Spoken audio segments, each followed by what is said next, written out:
चुड़ैल और बच्चे। कुंदन अपनी पत्नी पारो और 2 बच्चों मुन्ना और रिया के साथ रहता है।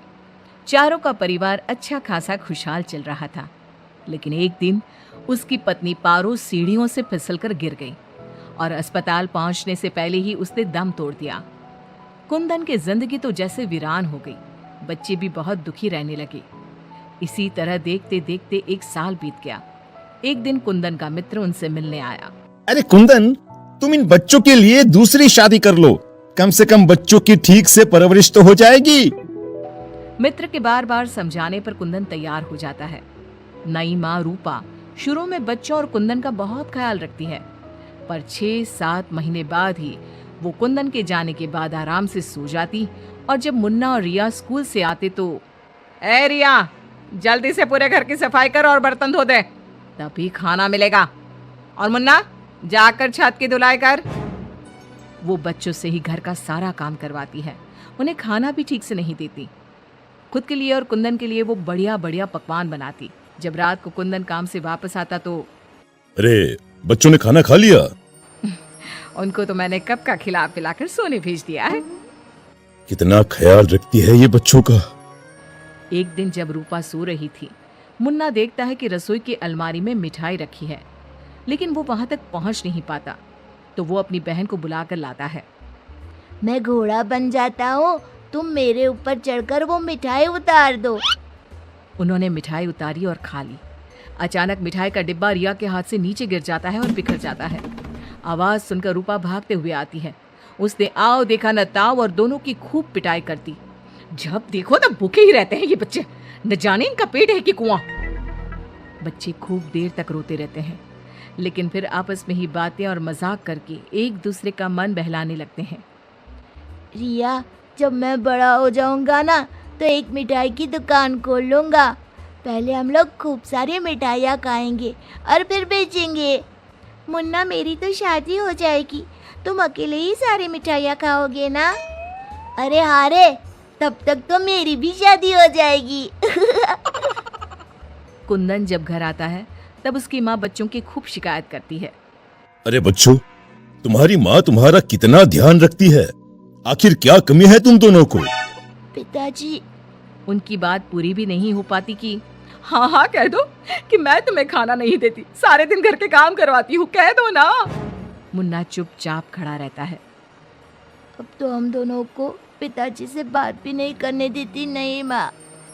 मुन्ना और रिया बहुत दुखी होते हैं। रात को इन बच्चों ने नाक में दम कर दिया है, तुम इन्हें लेकर जाओ और कहीं जंगल में छोड़कर आओ। अरे ये क्या कर रही हो तुम? ये दोनों मेरे जिगर के टुकड़े हैं, इनके बिना मैं कैसे रहूंगा? कुंदन को बार बार समझाने पर भी जब वो नहीं मानता, तब उसे एक उपाय सूझता है। कुछ दिनों तक वो बच्चों के साथ खूब अच्छे व्यवहार का नाटक करती है। बच्चे खूब खुश रहते हैं। एक दिन, सुनो, जल्दी से नाश्ता लगाओ, मुझे 2 दिन के लिए शहर जाना है। रूपा बहुत खुश होती है। वो सोचती है कि ये तो बच्चों को जंगल में छोड़कर आने से रहा, मैं ही इन्हें छोड़ आती हूँ। कुंदन के जाने के बाद, बच्चे चलो, आज हम तुम्हारी नानी के घर चलते हैं। बहुत देर तक चलते चलते जब वो सब घने जंगल में पहुंच जाते हैं तब, माँ, इधर का नानी का घर है, लगता है हम रास्ता भूल गए हैं। अच्छा, तुम लोग यहीं रुको, मैं रास्ता पूछकर थोड़ी देर में आती हूँ। हाँ, ये कहकर रूपा उन्हें वहीं छोड़कर चली जाती है। बहुत देर हो जाती है और रूपा वापस नहीं आती तो, माँ कब आएगी भैया? इस तरह सुबह से शाम हो जाती है। जहाँ एक तरफ बच्चे जंगल में अपनी माँ का इंतजार कर रहे होते हैं, वहीं दूसरी तरफ रूपा घर में आराम से बैठी थी। इसी तरह 2 दिन बीत जाते हैं और 2 दिन बाद कुंदन जब घर वापस आता है तो, बच्चे कहाँ हैं? मैं उन्हें जंगल में छोड़ आई। ये तुमने क्या किया रूपा? बच्चे बेचारे जंगल में अकेले कहाँ भटक रहे होंगे? क्या किया तुमने ये? देखो, अगर तुम्हें अपने बच्चों की इतनी ही चिंता है ना, तो जाओ तुम और उन्हें ढूंढते रहो। कुंदन बच्चों को ढूंढने की बहुत कोशिश करता है, पर बच्चों का कुछ भी पता नहीं चलता। कुंदन बहुत दुखी होता है। अब वो हर रोज काम पर जाने के बहाने जंगल में बच्चों को ढूंढता हुआ भटकता रहता है। रूपा के जाने के बाद बच्चे रोते रोते आगे बढ़ने लगते हैं। माँ बड़ी चालाकी से हमें जंगल में छोड़कर चली गई।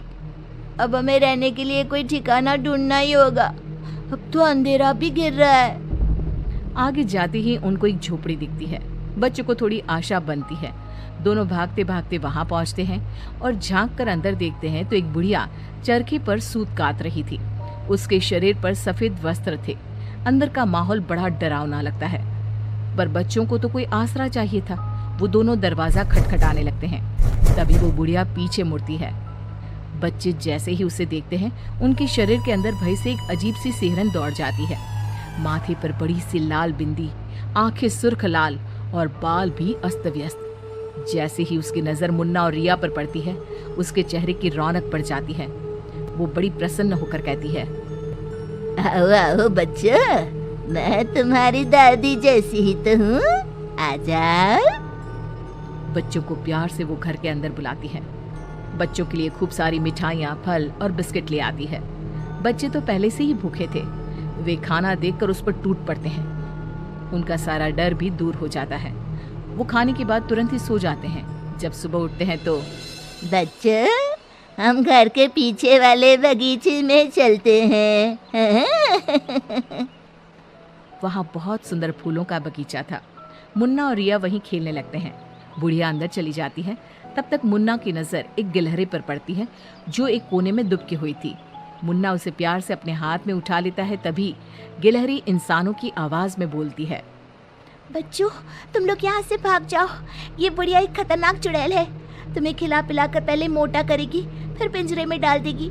सभी बच्चों को ये जादुई छड़ी से पशु पक्षी बनाकर बगीचे में रख देती है। एक एक करके अपनी जादू की छड़ी से सबको बेहोश कर देती है और कढ़ाई में तेल गरम करके पकोड़े बनाकर खा जाती है। इसके पास एक आदमकद का पिंजरा है, ये खुद उसकी सफाई करती है। ये कहकर गिलहरी जमीन पर कूद जाती है। जब दोनों घर में जाते हैं तो देखते हैं कि बुढ़िया पिंजरे की सफाई कर रही थी और उसके मुंह पर खून लगा था। बच्चों को देखते ही अपना मुंह पोंछने लगती है। वो रिया चारों तरफ जादू की छड़ी ढूंढने के लिए नजर दौड़ाने लगती है। अचानक उसे जादू की छड़ी दिखाई देती है और वो दोनों लपटकर वो छड़ी उठा लेते हैं। जादुई छड़ी, पिंजरा बंद कर दो। पिंजरा बंद हो जाता है। पिंजरा बंद होते ही वो बुढ़िया एक खतरनाक चुड़ैल बन जाती है और चीखने लगती है। दादी, आज तुम भी पिंजरे में बंद होने का मजा उठा लो ना। दोनों हंसते हैं। दादी दादी, यही वो जादुई छड़ी है ना, जिससे तुम सब बच्चों को चूहा, बिल्ली और गिलहरी बनाती हो। बोलो, तुमको क्या बनना है? मुझे बाहर निकाल, वरना मैं तेरा खून पी जाऊंगी। छड़ी मेरे हवाले कर दे। दादी, पिंजरे में कुछ खाने को दो।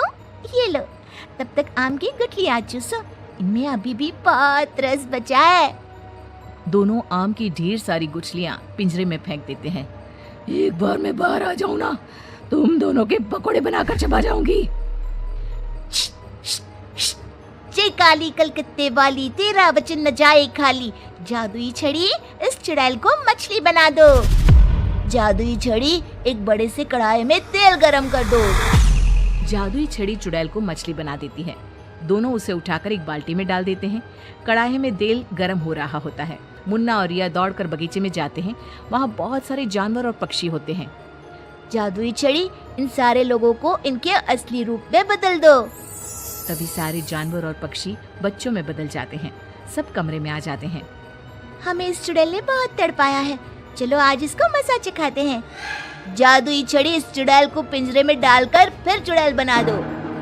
पिंजरे में कैद होकर चुड़ैल फिर चिल्लाने लगती है, ये सारे के सारे शैतान कैसे यहाँ आ गए? जैसे तुम पिंजरे में बंद हो गई, वैसे ही हम सब भी यहाँ आ गए। सभी बच्चों ने पिंजरे में ठंडा ठंडा पानी फेंकना शुरू कर दिया। चुड़ैल, पहले तुम नहा लो, फिर हम तुम्हें मछली बनाकर पकौड़े बनाकर खा जाएंगे। सभी बच्चे ताली बजाकर खूब हंसते हैं। बच्चों, मुझे माफ कर दो, मैं कभी ऐसा नहीं करूंगी। एक बार मुझे पिंजरे से निकाल दो।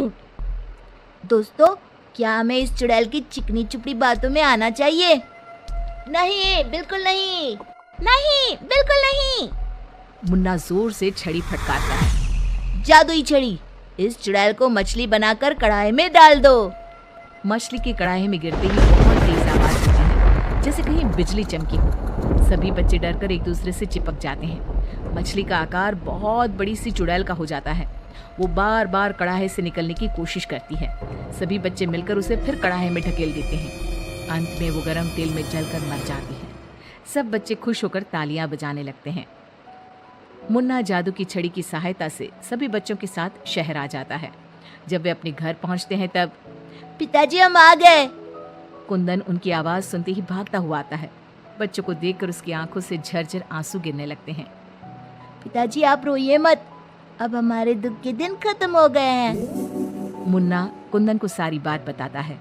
जादुई छड़ी पाकर उनके सारे कष्ट खत्म हो जाते हैं। अब तो नई माँ भी उनको प्यार करने लगती है।